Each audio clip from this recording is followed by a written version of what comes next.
Shalom. Here we are again, marking one more week of coronavirus isolation.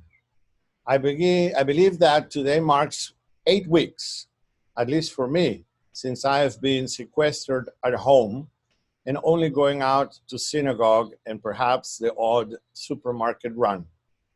Interestingly enough, we count weeks of isolation, but at the same time, we are counting the days of the Omer.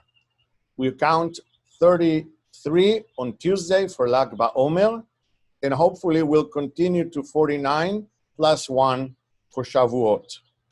Our portion this week contains precisely the commandment to observe these holidays, which it calls Mo'adim.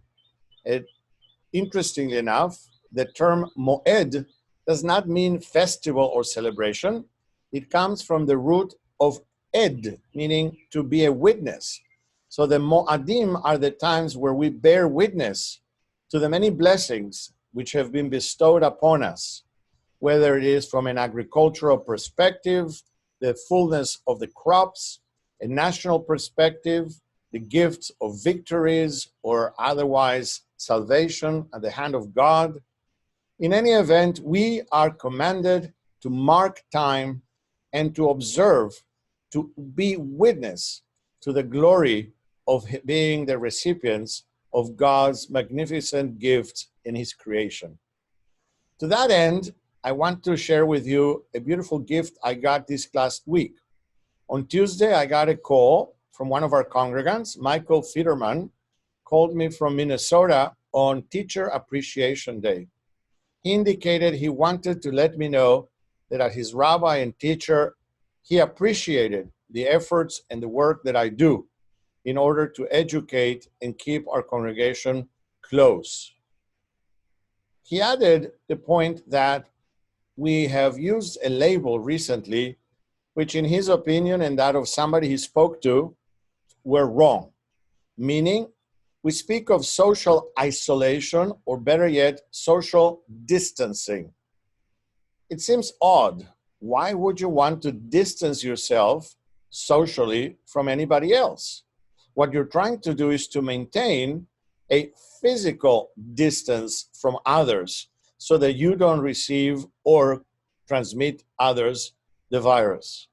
Mike suggests we no longer speak of social distance, but rather physical distance, and that we procure to bring close to one another in all manners of social activities, the congregation and the community. For that beautiful line, I thank him, but more importantly for his call, which validates the work that I and all my colleagues, rabbis and educators around the world do in these difficult times, to do precisely that, to bring closer the social gap that keeps us apart because we can't physically be together. I also thought this week of another theme, and that is the theme of the boat. People keep on saying, oh, after all, we're all in the same boat. We might be in the same storm. We might be traversing the seas of the same tempest.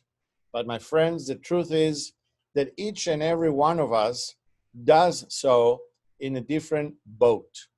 Some of us have it easier than others. We may have large sails that the wind blows into the coast of the other side. Others may have strong multi-horse powered engines that again propels them across the tempest.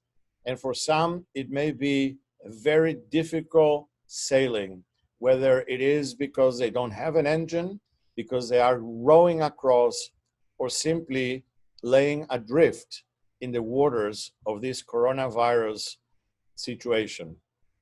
I would like to know that as we attempt to close the the social gap and maintain the physical distance, we are still going to try to throw a line to others who are in their own boats, perhaps struggling with isolation, depression, etc., and pull them across the way with our own strength and with our own means. Parshat Emor is all about sanctifying time and space. And that, my friends, is what I wish for us this Shabbat, that we all find strength, inspiration to continue navigating these very turbulent waters, but hopefully soon arrive on the other side, renewed, committed once again to our traditions, to our social structures, and more importantly, to one another. Let this Shabbat be one of renewal, re-strengthening, and appreciation for one another. Your way go my best wishes and a big, big blessing for a Shabbat Shalom, full of peace, umevorach, and a blessed one. Amen.